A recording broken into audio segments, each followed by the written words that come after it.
Cuando hoy se escucha la palabra skinhead, a mucha gente se le viene automáticamente la misma imagen a la cabeza: violencia, racismo, neonazis. Y no es raro. Esa imagen está en películas, noticieros y sí, también en la realidad. Pero lo que casi nunca se cuenta es que eso no fue siempre así. De hecho, cuando el término skinhead empieza a circular a fines de los años 60 en el Reino Unido, no tenía absolutamente nada que ver con ideología política. Porque el skinhead no nació como un movimiento racista, ni como una ideología política, ni como una organización de extrema derecha. Nació como una subcultura juvenil de clase obrera, en el Reino Unido, mezclada con inmigrantes caribeños y atravesada por la música jamaicana. No hablaba de partidos, no hablaba de discursos, no hablaba de banderas. Hablaba de pibes jóvenes, de clase obrera, de barrio, de laburo, de identidad y de estilo. El problema es que, con el paso del tiempo, esa palabra se fue cargando de significados que no estaban ahí al principio. Algunos vinieron por la crisis económica, otros por la violencia, otros por la apropiación directa de grupos que no tenían nada que ver con el origen del movimiento. Y como pasa con muchas subculturas, la estética sobrevivió al concepto que la vio nacer. Pero cuando se pierde el contexto, también se pierde el sentido. Antes de seguir, algo importante. Este video no es una justificación, no es una defensa a ciegas, ni mucho menos una negación de cosas reales y graves que pasaron después.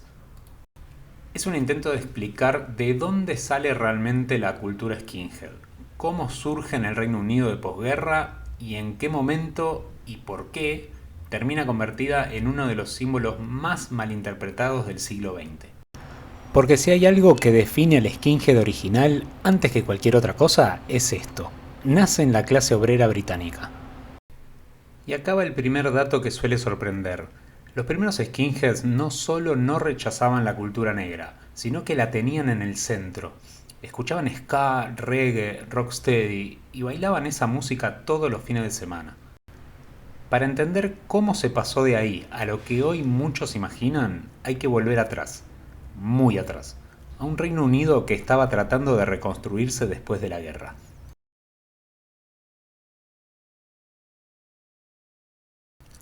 Para entender por qué aparece la cultura skinhead, primero hay que entender el lugar y el momento en el que nace.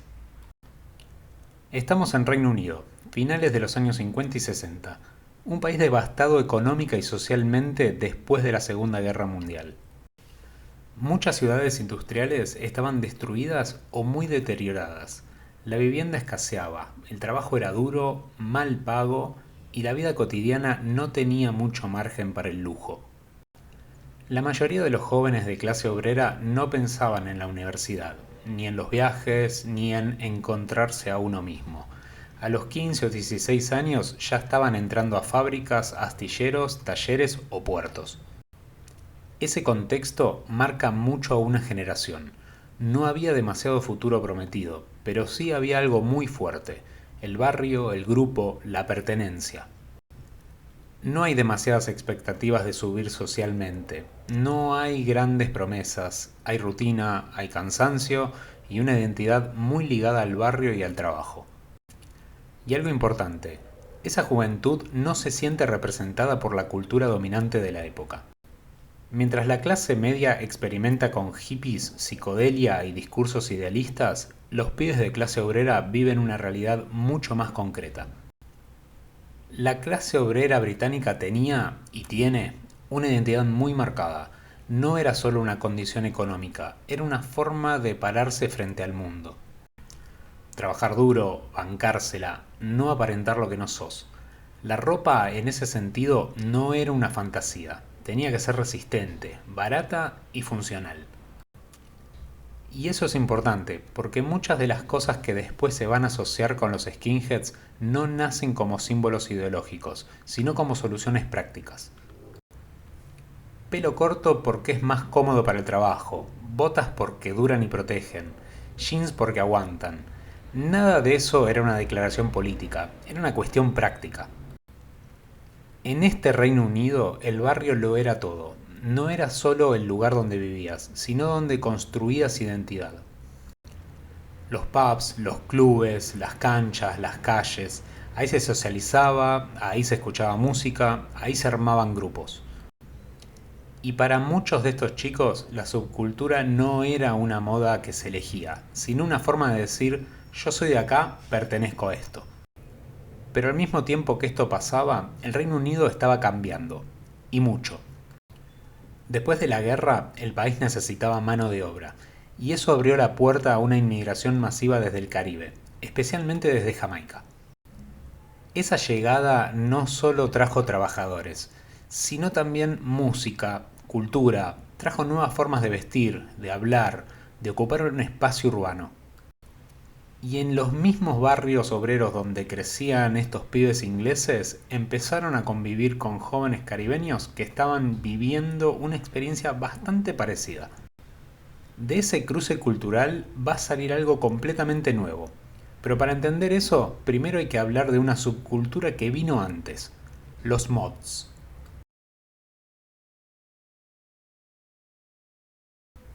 Antes de que existieran los skinheads como tal, hubo otra subcultura clave en la Inglaterra de los 60, los mods.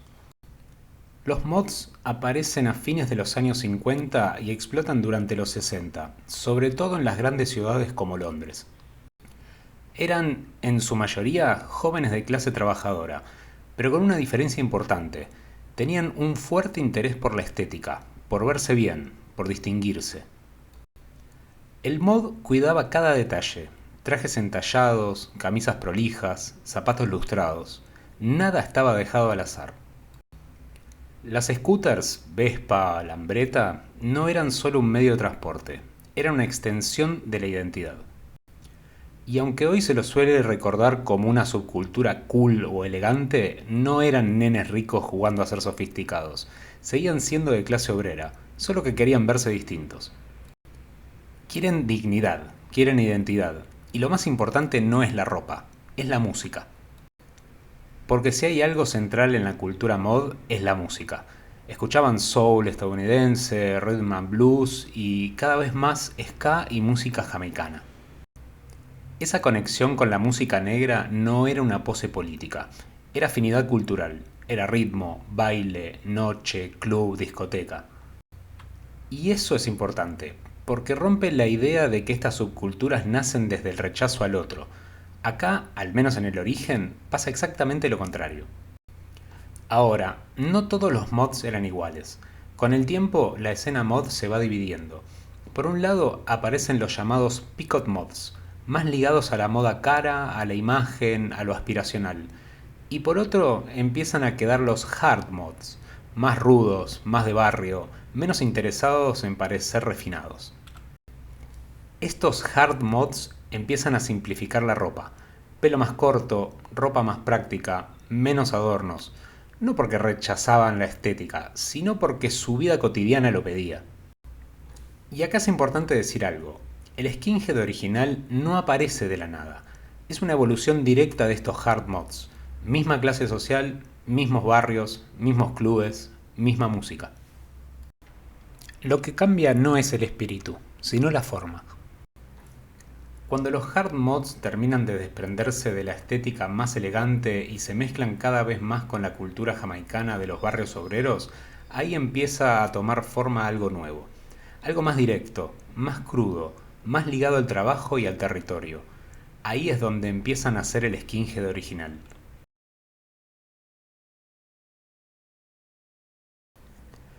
Mientras toda esta escena mod y hard mod se estaba desarrollando, el Reino Unido estaba viviendo otro cambio profundo, que muchas veces se cuenta por separado, pero que en realidad está totalmente conectado. Después de la Segunda Guerra Mundial, el país necesitaba mano de obra urgente, y ahí entra en escena la inmigración desde el Caribe, específicamente desde Jamaica. Miles de personas llegan al Reino Unido para trabajar en fábricas, transporte, puertos, hospitales. No llegan como turistas, llegan a reconstruir un país. A este proceso se lo conoce muchas veces como la Windrush Generation, por el barco Empire Windrush que llegó en 1948. Esa generación se instala sobre todo en barrios obreros de Londres, Birmingham, Manchester, los mismos barrios donde vivían estos jóvenes blancos de clase trabajadora. No era una convivencia ideal ni armónica. Había tensiones, prejuicios, racismo, pero también había algo muy concreto. Compartían espacio, trabajo y rutina. Y acá aparece un elemento clave, la música. La comunidad jamaicana trae consigo el ska, el rocksteady y el reggae temprano. Música pensada para bailar, para reunirse, para ocupar el espacio. Surgen los sound systems, equipos de sonido gigantes montados en patios, salones o directamente en la calle. Y a estos lugares no iban solo jóvenes jamaicanos, iban también chicos blancos del barrio, hard mods primero, skins después. Ahí se mezclaban, no desde el discurso político, sino desde el cuerpo, el baile, el ritmo, la noche. Esto es importante subrayarlo. No estamos hablando de una alianza ideológica ni de militancia. Estamos hablando de pibes que laburaban toda la semana y querían bailar el fin de semana. El reggae y el ska ofrecían eso, comunidad, descarga, pertenencia. Incluso en la ropa empieza a notarse el cruce cultural. Los Rude Boys jamaicanos y los Hard Mods compartían una estética similar. Trajes simples, camisas, botas, tiradores. No eran una copia, eran una convergencia. De ese cruce sale algo completamente nuevo. Jóvenes blancos de clase obrera, influenciados por la música y la cultura jamaicana, que simplifican la estética mod y la adaptan a su realidad cotidiana. Eso es el skinhead original. El skinhead original no nace en contra de la inmigración caribeña, nace de la convivencia con ella. Y ahora que entendemos este contexto, ya podemos hablar con más precisión de cómo se arma la estética, la música y la identidad del skinhead original.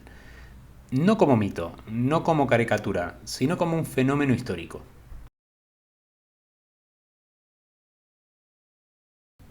Arranquemos por lo más visible, el pelo. Contrario a lo que muchos creen, el pelo rapado no nace como símbolo político, era práctico. Muchos trabajaban en fábricas, talleres, puertos. Pelo corto significaba higiene, comunidad, menos problemas. No era una cabeza afeitada al ras como después se popularizó. Era corto, funcional. La ropa tampoco era un disfraz. Jeans rectos, tiradores, camisas simples, chombas, botas resistentes. Nada de eso estaba pensado para provocar, estaba pensado para durar. Vestirse así era una forma de decir, soy clase obrera y no me avergüenzo. Aunque si hay algo que realmente define al skinhead original, no es el pelo ni la ropa, es la música. Los primeros skinheads escuchaban ska, rocksteady y un reggae temprano, música jamaicana, música negra. Bailaban esa música, no la consumían de fondo. Los clubes, los sound systems y las pistas de baile eran el centro de la cultura skinhead. El baile era importante porque era colectivo. No era la lógica del recital mirando al escenario. Era una pista llena, gente moviéndose, compartiendo espacio. Eso genera comunidad, genera códigos, genera pertenencia. ¿Ideología? No todavía. Y acá viene un punto clave. En este primer momento, el skinhead no tiene una ideología política estructurada. No hay manifiestos, no hay partidos, no hay discursos. Hay identidad barrial, orgullo de clase, música y grupo.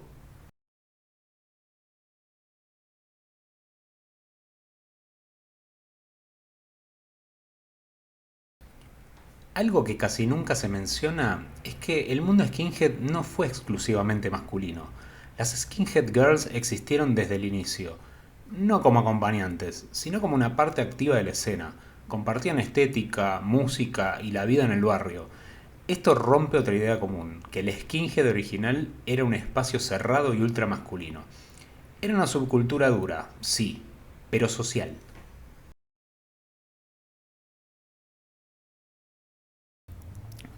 Con el tiempo, todo empieza a mezclarse.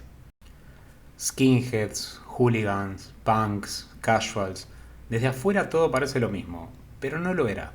Muchos football casuals no eran skinheads, y muchos punks violentos fueron leídos como skinhead, solo por una cuestión de estética. La confusión mediática hizo absolutamente el resto.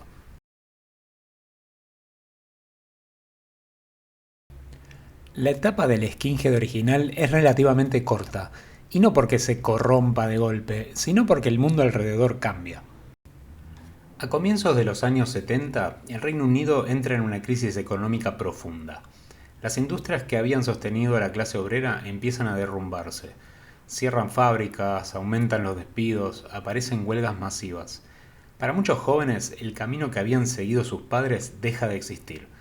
Ya no hay trabajo asegurado, ya no hay estabilidad, ya no hay un futuro claro. Esto golpea especialmente a los jóvenes de clase trabajadora, pibes que habían crecido con la idea de entrar a la fábrica y listo. De repente no tienen a dónde ir. Y cuando se rompe esa promesa social, aparece la frustración. No todos reaccionan igual frente a esto. Al mismo tiempo, la escena musical cambia. El reggae se vuelve más introspectivo, más político, y muchos jóvenes empiezan a buscar algo más directo, más crudo. Ahí aparece el punk, rápido, ruidoso, simple, una música que no pedía virtuosismo sino rabia. En este contexto, la escena skinhead se fragmenta. Algunos se acercan al punk, otros se alejan de la música jamaiquina, y otros directamente abandonan la subcultura. La identidad, que antes era barrial y cultural, empieza a politizarse. Y acá aparece el punto más delicado. Grupos políticos de extrema derecha ven una oportunidad. Ven jóvenes frustrados, organizados, visibles, y tratan de captarlos. No inventan la estética, se la apropian. Esto no pasa de golpe ni de forma homogénea. No todos los skinheads entran en este proceso, pero la imagen empieza a cambiar. La violencia callejera y la cobertura mediática hacen el resto. La prensa necesita símbolos simples, y el skinhead con su estética tan reconocible se vuelve el blanco perfecto. A partir de ahí, todo se empieza a mezclar. Desde ese momento, la palabra skinhead empieza a significar cosas muy distintas según quien la use. Y es ahí donde nacen las divisiones internas, los choques, los malentendidos que llegan hasta hoy. Para entender eso, hay que ver qué pasó después.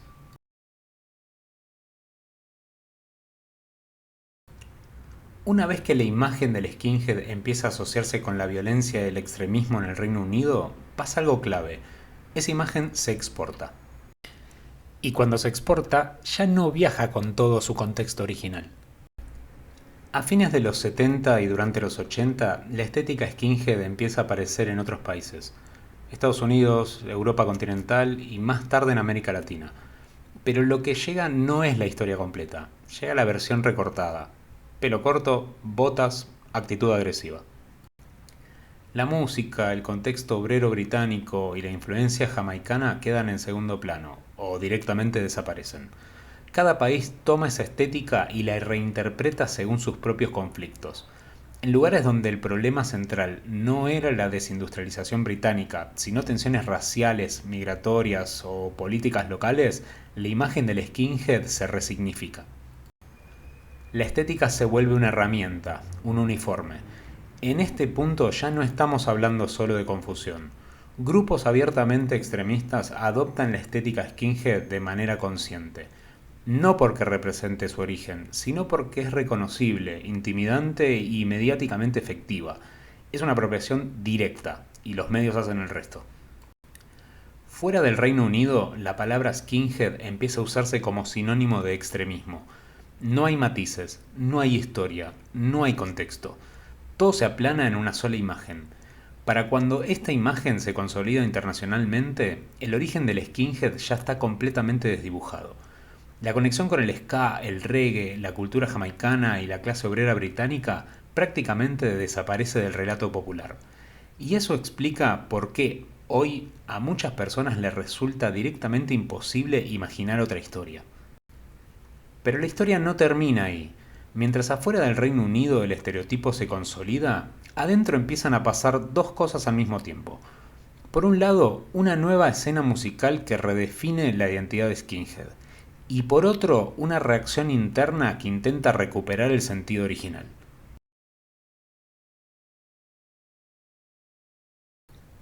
Con la crisis ya instalada y la escena skinhead fragmentada, la música vuelve a ocupar un lugar central. Pero ya no es el reggae el que articula la mayoría de estos pibes. Ahora es el punk. Y más específicamente, el oi. El Oi aparece a fines de los 70 como una rama del punk. Es una música más simple, más directa, pensada para ser cantada en grupo. Habla de trabajo, de frustraciones, de barrios, de peleas, de no llegar a fin de mes. No es una música intelectual ni sofisticada, es música de clase obrera. Para muchos jóvenes, el Oi ofrece algo que el reggae ya no estaba ofreciendo en ese momento, un lenguaje inmediato para canalizar la bronca. Los recitales de hoy se vuelven espacios de pertenencia, cantar todos lo mismo, fuerte, sin vueltas. Pero esta escena no es homogénea, conviven personas con ideas muy distintas. Algunos ven el hoy como una expresión cultural de clase, otros lo usan como vehículo político. Y ahí vuelve a aparecer la disputa por el sentido. Grupos de extrema derecha intentan meterse con la escena hoy. No porque la música lo pida, sino porque el público les resulta atractivo. En algunos casos lo logran, en otros encuentran resistencia. No todos los músicos ni todos los públicos aceptan esa apropiación. Desde afuera, sin embargo, todo empieza a verse igual. Hoy, skinhead, violencia, extremismo, todo mezclado en una sola bolsa. La complejidad interna desaparece. El hoy no vuelve político al skinhead por definición, hace visibles conflictos que ya estaban ahí. Y cuando una imagen se repite lo suficiente en recitales, en la calle, en las noticias, termina llegando al cine y a la televisión. Ahí es donde el estereotipo queda fijado para siempre.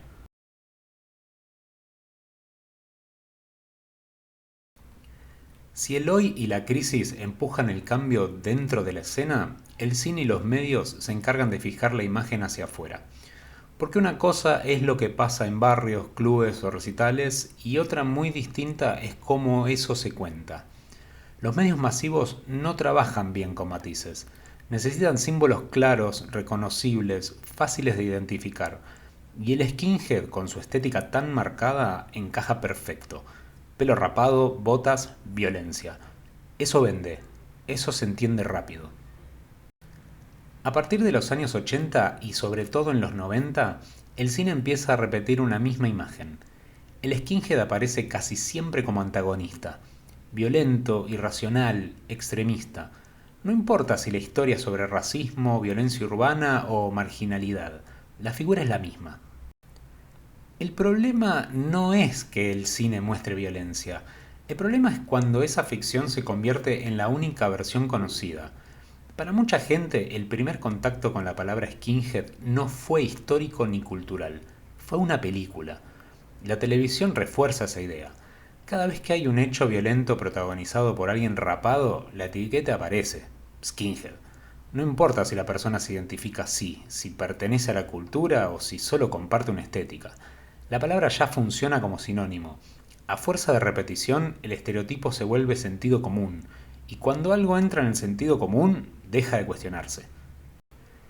El cine no inventa el estereotipo, pero lo vuelve definitivo. Pero incluso en este contexto hubo una reacción. Personas que venían de la cultura skinhead original o que se acercaron después y que dijeron, esto no nos representa. De ahí nacen movimientos que intentan recuperar el sentido perdido.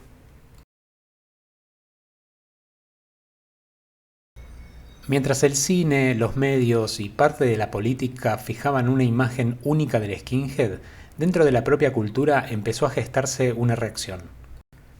Una reacción que no buscaba negar lo que estaba pasando, sino marcar una diferencia clara. A finales de los años 80, especialmente en Estados Unidos, aparece un movimiento llamado SHARP. SHARP, por sus siglas en inglés, significa Skinheads contra el Prejuicio Racial. No es un partido político, no es una organización centralizada, es una postura, una forma de decir, no todos los skinheads somos lo mismo. Sharp surge como una respuesta directa a la apropiación racista de la estética skinhead, no para discutir el origen histórico solamente, sino para marcar límites en el presente, en recitales, en la calle, en los barrios. No es una postura cómoda, genera conflictos, pero es una toma de posición clara. Muchos Sharp y Trad Skins vuelven a poner el foco donde siempre estuvo, el ska, el reggae, el rocksteady. La pista de baile vuelve a ser central, no como nostalgia vacía, sino como una recuperación cultural. En paralelo aparece otra etiqueta, Traditional Skinheads, o Trad Skins. no es una ideología política, sino una referencia estética y cultural. Vestirse, escuchar música y comportarse de forma más cercana a los primeros skinheads de fines de los 70. A diferencia de la imagen mediática, estas escenas suelen ser multirraciales. Comparten música, baile, códigos.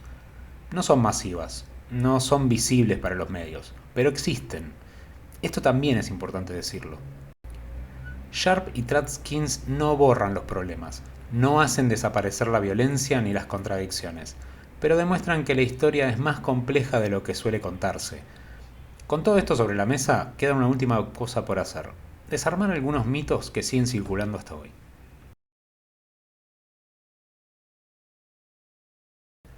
Antes de cerrar, vale la pena frenar un minuto y aclarar algunas cosas, porque hay ideas que se repiten tanto que parecen verdades, pero no lo son. Mito 1. Todos los skinheads son racistas. No. Históricamente, el movimiento nace como una cultura multirracial. Que grupos racistas hayan usado la estética no convierte a toda la cultura en eso. Es una apropiación, no el origen. Mito 2. El skinhead nace como movimiento político. Tampoco. Nace como una identidad cultural de jóvenes trabajadores. La politización viene después, y de maneras muy distintas. Mito 3. La música skinhead siempre fue violenta. Si pensás en reggae, ska o rocksteady, claramente no. Incluso el hoy no es violencia pura, sino un relato de clase. Mito 4. Raparse la cabeza ya te hace skinhead. La estética sola no alcanza. El skinhead no es un corte de pelo, es un contexto cultural. Mito 5. Sharp es una moda reciente. Sharp tiene más de 30 años. No es una reacción de redes sociales o un desafío de TikTok. Es parte de la cultura y de la historia de la escena. Y eso nos lleva al cierre, porque entender el pasado no es justificar nada, es entender cómo se llega hasta acá.